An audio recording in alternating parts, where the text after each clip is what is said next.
आपण बघत आहात AKP न्यूज मराठी। आपला आवाज आपली ताकद। सबस्क्राइब करा, शेअर करा, लाईक करा। AKP news Marathi.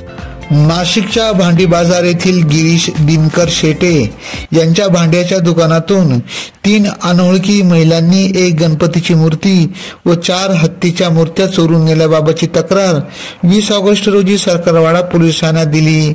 त्या अनुषंगाने नाशिक शहर गुन्हे शाखा युनिट क्रमांक 1 च्या पोलीस अंमलदारांनी गोपनीय माहितीवरून सदर महिला ही बाहेरगावी जाण्यासाठी मेळा बस स्थानक येथे येणार असल्याची माहिती मिळाली।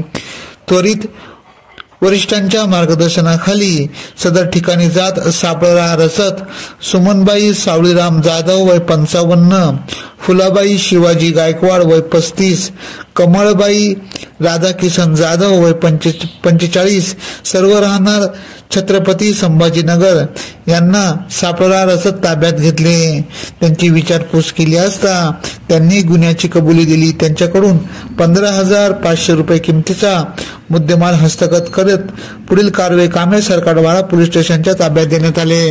सदरची कामगिरी वरिष्ठ पोलीस निरीक्षक मधु करकड यांच्या मार्गदर्शनाखाली पोलीस उपनिरीक्षक सुदाम सांगळे, पोलीस हवालदार संदीप भांड, प्रशांत मरकड, प्रदीप मजदे, मिलिंद सिंग परदेशी, नाजिम खान पठाण, विशाल देवरे, रमेश कुळी, धनंजय शिंदे, जगेश्वर बोरसे, मुख्तार शेख, गोरक्ष साबळे, महिला पोलीस हवालदार शर्मिला कोकणी, मनीषा सरोदे, अनुजा येवले, समाधान पवार यांनी केली।